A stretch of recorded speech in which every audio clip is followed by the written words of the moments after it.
I'm not gonna lie, I did get into a crash yesterday. That's why the plastic looks like that, and it's missing the second piece on there. But don't tell anybody. Don't tell anybody. Oh no, I'm not going home.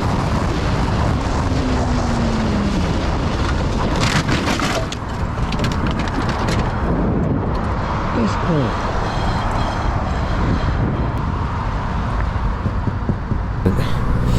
cool. Yo, not gonna lie, my leg low-key hurts. But fuck it, we ball, man. It's not really hurting, it's my thigh. Please remote. I'm not even. This bike for me is like a first car. You know how your first car is kind of like raggedy and beat up and literally gets from point A to point B? Like, the amount of times that this bike has ended up on the floor is basically like it's basically like a 2004 Civic. Cause my first Civic, boy, I sent that car through the mud. And I definitely sent this through the mud. When I first got it, I got it in January. Late January. Took it for a test ride. Went into one of those self-service car washes, and there was a puddle on the floor. And I'm literally going walking speed. I turn, I slip, and I freaking fall, bruh. The bike wasn't even moving. And I picked it up quick because it was pretty embarrassing, but luckily nobody was there. What happened the next time? The next time I crashed it, I was on my way home from work, and like I was basically tailgating this guy, and I didn't know about my spaces and stuff. Thank you, my good sir. I didn't know about my spaces and my gap lines and all that kind of stuff. So I ended up like low-key rear-ending somebody, but we're both driving. Like me and this car are driving. And imagine like I'm coming in too hot, I hit my brakes, but I still bump him a little bit.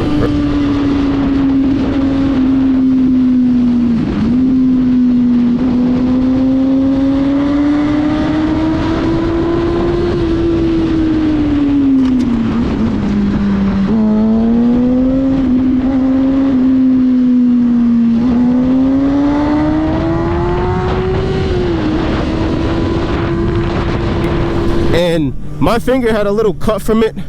If you look up front here, you'll see some scratches and a crack.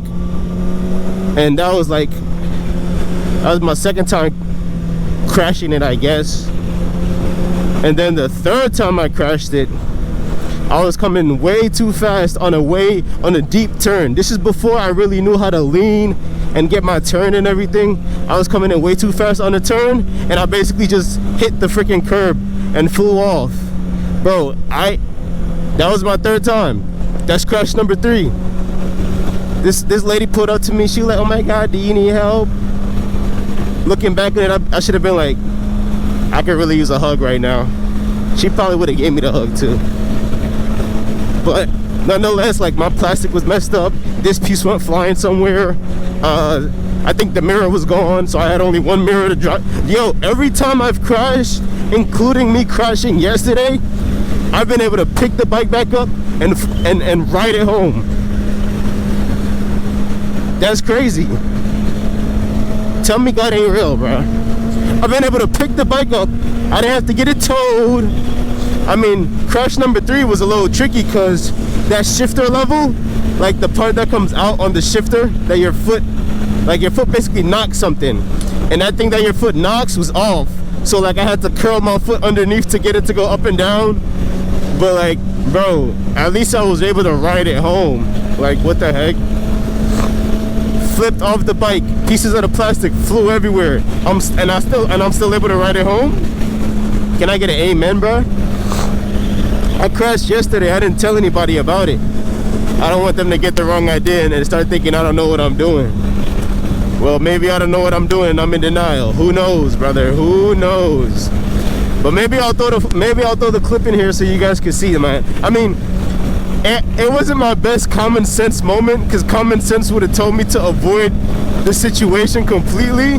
But I'm not gonna lie, I was just vibing. And to be fair, like, I crashed, but I really did not care. Like, I really did not care. Yeah, this is the stuff you gotta deal with when you decide to go the speed of traffic, you know?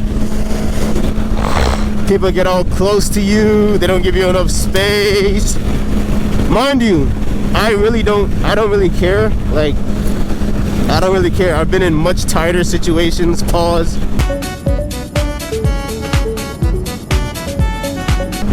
I've been in like closer contact with cars. Dude, I got this in January. We're in April right now, and the bike has either been crashed or dropped 4 times. And what the hell was that? And one time the freaking back of the engine burnt off. That wasn't even my fault, really. Yep. That'll do it. That'll do it.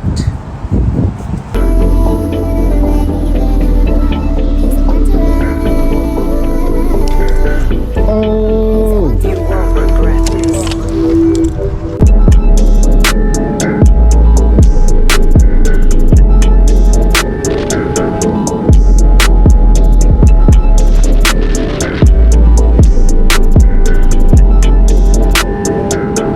Really? But like, this bike is constantly being fixed and built and worked on.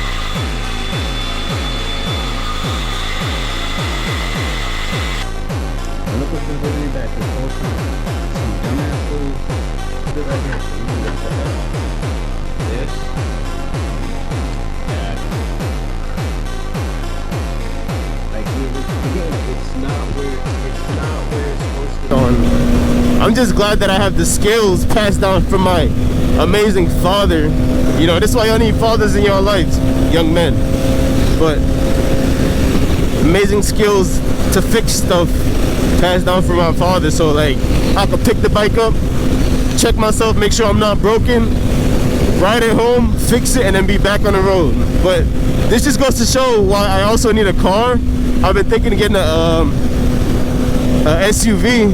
Believe it or not, I really like the space inside, and I think I'm gonna like it a lot. I mean, my first car was a little 2-door Civic, a little baby car, but you know I was cutting up in that. I mean, as much as a Civic could, you know.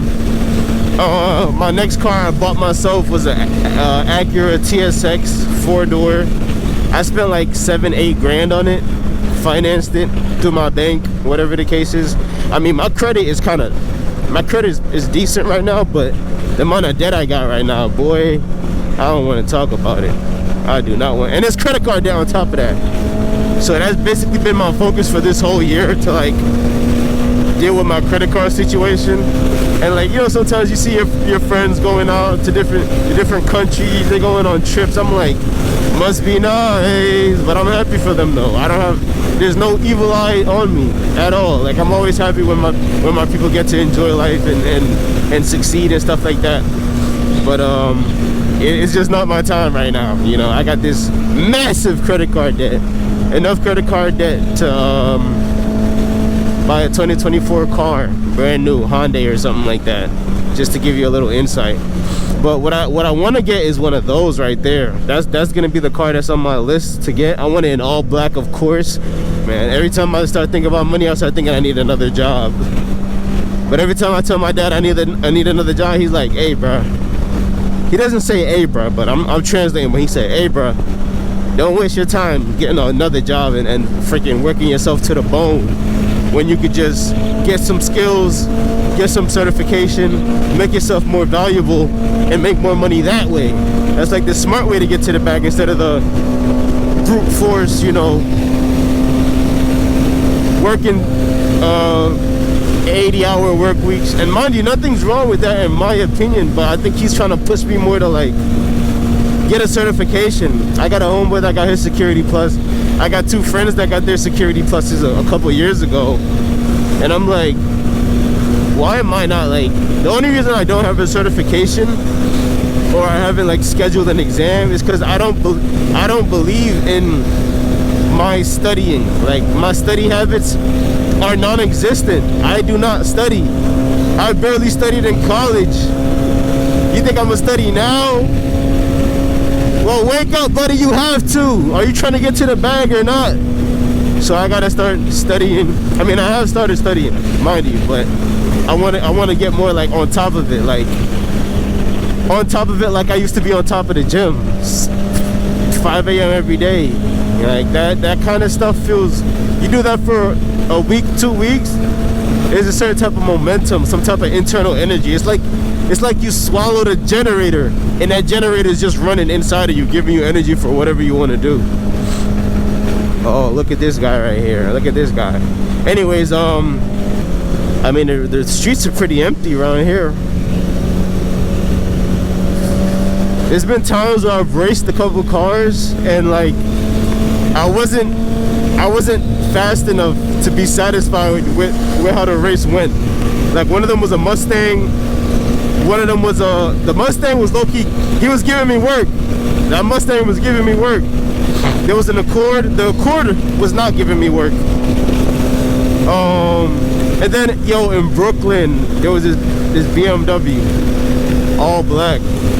He was giving me the work. Bro, you know how I go. Nigga, yeah, you know how I go. Hold up, let me just switch out the flow. Hold up, let me just kick down the door. Hold up, let me just cook on the stove. That's the first time I was racing a car and my heart skipped a beat, bro. Because the maneuvers I had to maneuver to keep up with him, I'm like, yo, how is he going this fast? You see? Oh, where's he going? He's going to try to get in front of...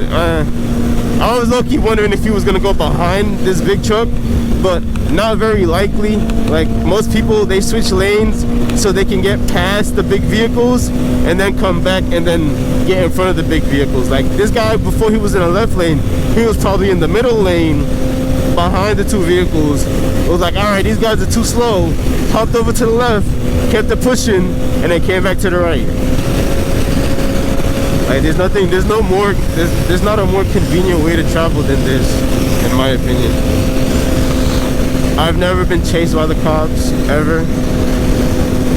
Because if I was, I would 100% pull over. Because I'm a law-abiding citizen at the end of the day. Man, I'm just glad that God blessed me to have this baby still running and still functional and still fixable despite everything I put it through. I literally, like, bro, I don't know if I put in that clip of me crashing yesterday or not, but if I did, you'll understand why. It was a silly crash. I never really like be on nonsense at high speeds for some reason. But it's like, if I'm gonna do some nonsense or some sketchy business, it's gonna be at lower speeds. Like, I mean, I can say that as much as I want, but the footage is gonna do all the talking at the end of the day.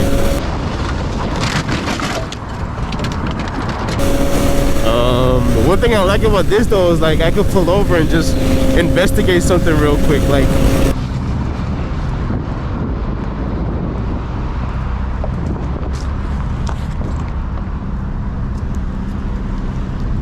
Like earlier today they had a biking lane and the bike lane had rails on the floor and one of the rails was like slightly inwards and it was kind of dangerous, and I noticed it because somebody that was bicycling in the bicycle lane had noticed it, and like they were riding their bicycle and then they looked over at it while they were riding past. So I'm stopped at a red light. I'm like, all right, let me be a good Samaritan. You know what I'm saying? I'm stopped. I put my kickstand down. I hop off the bike. I whoop-de-whoop, fix up the railing, and get back on the bike. Like, when you drive in a car, you can see something, but the possibility for you to do something is not as like, it's not as doable as if you're on a bike. Like, I could just pull over, kickstand, and pick up something off the floor. In the car, you gotta pull over hazards. Goddamn, get out the car, walk around the car, because you on this side, you gotta walk around, be on that. Like, it's still possible, it's still doable, but the amount of movement and freedom that you have without impeding other people is what I really appreciate. Like, I can get up, get around, pull over, stop, and my effect on traffic is minimal. Versus if I was in a car trying to get out, move around, get a here, there, and stop, I'd be affecting traffic because I'm taking up more space. People have to consider me way more. But in this, you don't need to really consider me. Like, you'd be lucky if you could even, I'd be surprised if you even see me, you know? Shout out to that state trooper over there. He don't want the smoke. And low-key, I don't want it either, not gonna lie. I could hold. Alright, now watch me cook. Watch me cook real quick. Watch me cook, right?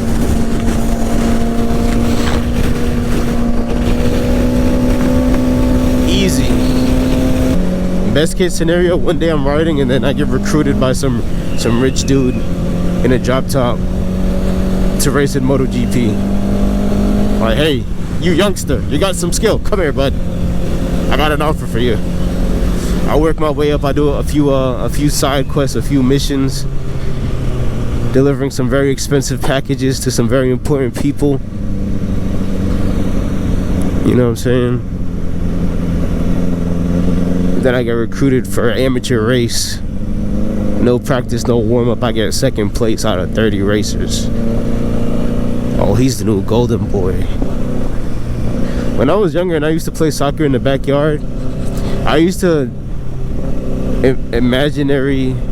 like create this imaginary situation in my mind where there were like scouters or recruiters for like top soccer teams that were watching me with binoculars from like 3 houses away or down the block, and then they're watching me. They're like, and for some reason I'm just like, they all got their eyes on me. Everybody's recruiting, like all the recruiters for these teams, they're like looking at me. They're like, oh, this kid has skill. And then in my head I'll make up some goofy move with the spin, and then all the recruiters are low-key impressed, but they're not trying to look too impressed, but they're low-key impressed. Damn, I think I forgot to bring lunch. No, I forgot to bring. I hope I didn't forget. I hope I didn't forget to bring my lunch. Boy, in no way I forgot it. Oh, look, another motorcycle. But he's not a fast boy. He's on some cool shit, boy. He's on some chill shit. Yo, and you know what's funny? The crash that I got in yesterday, where I ended up on the floor, mind you, was right next to this gas station that I always go to when I leave work. So I was definitely embarrassed. I'm like, bruh, I've been to this gas station how many times, and nobody's seen me eat the dirt because of my wild antics. And it's like, I'm not gonna lie, I'd really enjoy motorcycling even if not for the antics. Mind you, I will learn how to wheelie though, that's a fact. But if not for the cutting up and the stupid little clips with music in the background, like I'd enjoy it, no cap. And I'm really just happy I got my hands on this GoPro Media mod, because this really expands like the type of stuff that I can make now that I have a mic, you know, an actual microphone. But this is basically just gonna be a test if it really works or not. So thanks for tuning in, guys.